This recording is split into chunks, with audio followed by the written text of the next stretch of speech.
Well, it's Steve here, and Buddy's here, Yes, and me. and Charlie's here.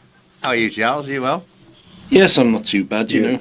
Charlie was here for a technicians meeting on Monday, and I was here for a committee meeting yesterday. Yes, and we've had a You had a lot of people at your meeting, didn't you? we did, and we've sussed out a problem that's you as listeners may have noticed in the past that there was always a sound of bacon frying in the It was background. our breakfast, Charlie, after the And it chocolate was- raisins ran out. And I wish it was, but it was actually a technical fault that we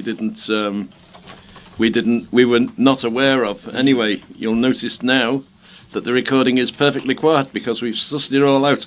It took 10 technicians all sitting around and talking about it to sort it in the How end. many technicians did it change, mate? Hey? The light bulb. How many technicians did it take to change a light bulb? Yes, exactly. It takes 5. It takes 1 to stand on the table and hold the light bulb, and the other 4 to pick the table up and turn it round. Yeah.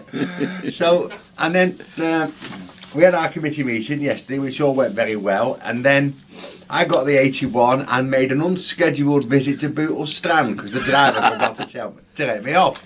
Anyway, I was growling, and this child 2 seats behind me said to his mum, "That man's growling, mum." And that was me growling at the driver. And as I was getting off, because what I did, I stayed on it, came all the way back down to Queen's Drive where I swap over to the 14. And as I was getting off, he said, I'm not going to use the word I've just used to Charlie. He said, "Well, never mind, lad." He said, "Think of it this way." He said, "You won't have to cross over Queen's Drive now, will you?" Which is probably true. But it was an hour and 10 minutes later. Right, so here we are then. Well, I've had some questions. Well, I've got one question. I've got another half a question. And I've got something I read in a book that stopped me in my tracks and sent me hunting through Wikipedia and my bookshelves. So let me deal with the first one. There's 3 of these questions today, so it's a bit of a mixed bag, but here we go. I was doing a talk last week, and somebody asked me about the quote Liverpool novel. Now, this questioner assumed that I would read these novels to see if I could find any historic mistakes in them. Well, that is not correct. To be honest, if it's a good story, I don't care what mistakes it has in it, because I've never written one, and I don't think I could. But obviously, I do notice them, and it does amuse me sometimes. For instance, one of my favourites, and it was a really good story, so I'm not going to tell you who the author is, because she's very nice. But what it was about this couple, and they have this huge row because he sees her with another chap.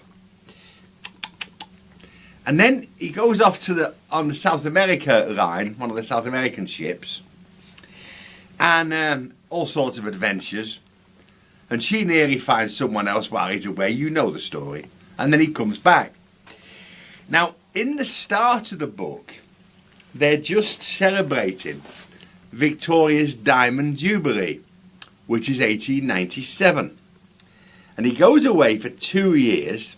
So they haven't seen each other for 2 years. He comes back, and the last line of the book almost is, he knew he was home, he knew he would see his Elizabeth again when he saw the Liver buildings hove into view.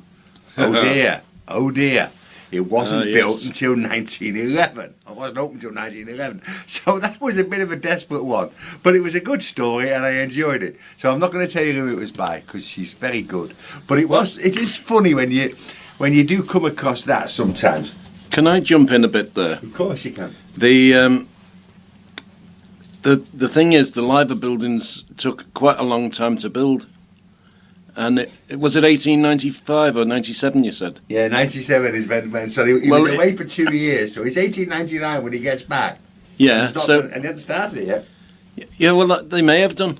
It may have been 10 years in the building. No, because what it was, they built the Port of Liverpool building, which they'd started. Yeah. And they didn't start the Liver buildings until they'd got that one open. it actually didn't take them long to build the Liver because of the method they used. Yes. The frame method. It's the first. It was the very first Yeah, ever. so it didn't actually take them that long. But anyway, it was a good novel. It was Yeah. a good story. So, going back to this Liverpool novel thing, if I have any criticism of it, I suppose it would be a kind of semi-political one, in the sense that people would write about the poor, the working class, either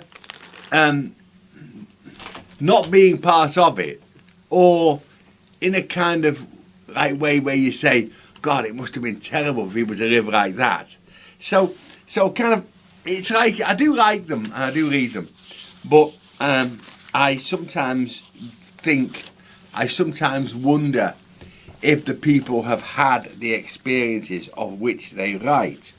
Now, to move on from that then, which was the first of them? Well, there are many references to Liverpool in many a famous book. Dickens, Conan Doyle, one of Holmes's stories is set here. Dickens' novels, there's some great Liverpool scenes in Martin Chuzzlewit. One of them in a Liverpool bar. It's absolutely brilliant. But I suppose the doyenne, the queen, the founder of the so-called Liverpool novel, would be Jean Bartier, otherwise known under her pen name of Helen Forrester. Now, that is the name that I think I had heard many, many years before I was ever involved in history and its study. And her book, Tuppence to Cross the Mersey, has probably been read by many people who have not read that many other novels. It's like if they were going to read one, that would be the likely book. So I thought today I would just talk about her. She has been particularly criticised about her books. The fact that in later life she became successful and had a very successful life and didn't stay here, you could hardly blame her for that. I mean, it's like saying the Beatles were never any good when they were in London or whatever, because the nature of the show business world, the nature of these things was that to some extent people had to move. And then there's also that other expression where you can take people out of Liverpool, but you can't take Liverpool out of the people. So life takes people in different ways, and sometimes we probably are a bit harsh on some of our exiles. So Helen was born, I'll use her pen name because it's easier, Helen was born in Hoylake on the 6th of June 1919. Hoylake is still a gentle and elegant sort of place. I like it. Lots of food. In 1919 it was an extremely expensive place.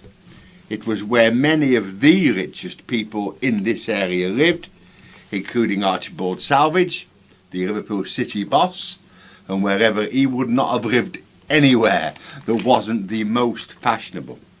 She lived, as a biographer describes them, with socialite but inept parents who lived on credit. Now, I think I can explain to you what the idea of living on credit is. It's not quite the same thing as today where people live on credit cards and all that stuff. It's different. It's this idea that you can convince people that you have resources and money when you haven't. And if you convince people that you have money and resources, they will behave to you as if you had those resources and as if at some point you might be able to pay them back. So therefore you will be allowed to go into more debt. It might be hotel bills, it might be food, it might be shop credit, it might be any of those things. This couple then, they, according to Helen's biographer, they live in this kind of strange way where they manage to keep a lifestyle going by convincing their circle of their credit worthiness. Except 1929 caught a lot of people out. The Wall Street crash, the New York collapse of the New York stock market did not just affect the United States, of course, as I'm sure as you all know, and spread throughout the whole of the world. And her father lost his job and they were evicted from their home, which was extremely middle class, as you might say, and in a very posh part of a very posh town. They went to Liverpool by train in the clothes they stood up in. Ellen was 12 at this time and was the eldest of 7 children. She was kept away from school to look after those children while her father searched for work. She was kept away from school.